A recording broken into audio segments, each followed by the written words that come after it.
Good morning, students. Today I am going to take the lecture on the topic natural allergen. First we'll discuss what are the natural allergens.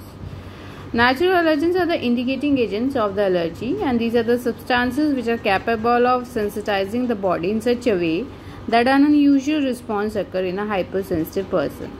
So basically allergens are the foreign particle, you can say in a common language. These are the foreign agents or antigens that when enters into the body of hypersensitive persons, they activated the immune response. They activated the immune of a person, and which in reverse causes the symptoms like sometimes sneezing occurs, coughing occurs, or you can say watery secretion occurs from the eye. So these are the immune responses which body activates, which body causes in response to the antigens, or you can say allergen when enters into the body.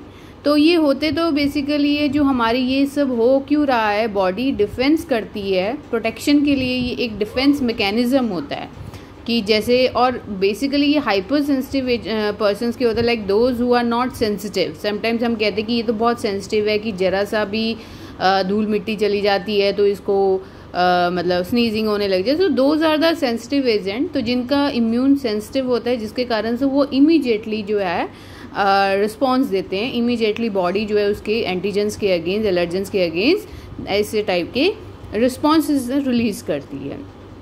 तो होता तो ये है कि ये self defence है, मगर sometimes कि ज़्यादा हो जाता है, एक्सेस होने लग जाता है, तो इन दैट केस हमारी बॉडी की कंट्रोल में नहीं रहता, तो हमें उसके लिए फिर मेडिसिन की ज़रूरत पड़ती है, एंटी एलर्जेंस की, एंटी एलर्जी मेडिसिन की ज़रूरत पड़ती है.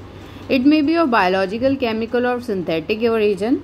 ठीक है. The substance such as pollen, dust, they are all the natural allergens, and allergens are basically proteins और द ग्लाइकोप्रोटीन. इनका जो नेचर होता है वो क्या होता है, एलर्जेंस का प्रोटीन नेचर होता है या ग्लाइकोप्रोटीन नेचर होता है. Now next are the types of allergens. There are different types of allergens. First is inhalant, ingestant, injectant, contactant and infectant. इनके नाम से ही आप लोगों को आइडिया हो जाएगा कि what are these types of allergen. Like first जब हम will discuss in detail about the inhalant allergens. Inhalant as the name indicates which are inhaled through the nose. ठीक है ना. नोज के थ्रू जब हम इनहेल करते हैं कोई ऐसा एंटीजन, कोई ऐसा एलर्जन, और जब फिर वो हमारा न्यूज में जाता है, नोज की म्यूकस मेम्ब्रेन को इरिटेट करता है, then it enters into the respiratory, पूरा सिस्टम हमारे लंग्स में चला जाता है, फिर वहाँ जाके इरिटेशन करता है. तो these types of foreign particles which are inhaled through the atmosphere are called as inhalant allergens. So these are the airborne substances as chemical causing respiratory disease, inflammation in nose and lungs, and these allergies are caused by the environmental factors such as pollen, pets and the dust. Like किसी को जो है dust से allergy होती है, जैसे ही dust उनकी inhale होती है, नोज में जाती है तो वहाँ इरिटेशन करती है, फिर फॉलोड बाय उनके लंग्स में जाती है, वहाँ इरिटेशन करती है, और इन रिस्पॉन्स जो है हमारी बॉडी जो है कुछ रिएक्शंस रिलीज करती है, like sneezing, coughing and all, ये सब. Next comes to the so these are the वही उसी में कही है, inflammation in nose, lungs, they may cause hay fever and asthma. कईयों को अस्थमा की प्रॉब्लम हो जाती है. Symptoms are sneezing, coughing, watering eyes, itching eyes, nose and throat. Next is the ingestant. Ingestants means होते हैं कि ingest मतलब खा लेना, उसको हम ingest कर लेते हैं. So these are the allergens that are present in the food stuff and are swallowed and are termed as ingestant allergens.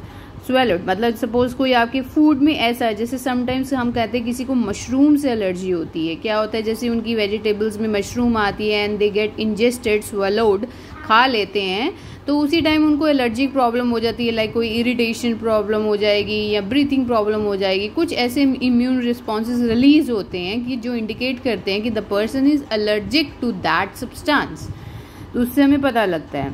तो इस तरीके से जो इंजेस्ट किए जाते हैं are called ingestant allergens. So ingestant allergen, a food allergy is an immune system response to a food. Some most common food allergy ingested by patient are milk से, किसी को लैक्टोज होता है उसमें, some peoples are allergic to lactose, some newborn babies are sometimes allergic to lactose, they cannot take the milk, whenever they take the milk they causes the immune responses, the problem occurs in that patient. So this can also be eggs, through eggs be peanut, fishes, soya, wheat, orange juice, cod liver oil, so etc. So there can be many type of food allergic. Patient vary करता है जिसके, और symptoms are also different, like sometimes skin rashes occur, puffed lips occur, tongue, migraine problem occur, या bronchial asthma. Next is the injectant allergy. Injectant means they get injected in our body. Either sometime क्या होता है, कोई through mosquito bytes भी हो सकता है, through sometime कोई इंजेक्शन ऐसा लग गया और उसमें लाइक इंजेक्शन में ऐसा कोई केमिकल था, ऐसा कोई एंटिटी था जिसके कारण से उस पर्सन को एलर्जी हो जाए. तो इस तरीके से अगर कोई इंजेक्ट हो जाता है बॉडी में, दैट आर कॉल्ड इंजेक्टेंट एलर्जेंट. लाइक इसमें क्या कहते हैं, they cause allergy in hyper sensitive person. Symptoms include itching of palms of and soles of leg.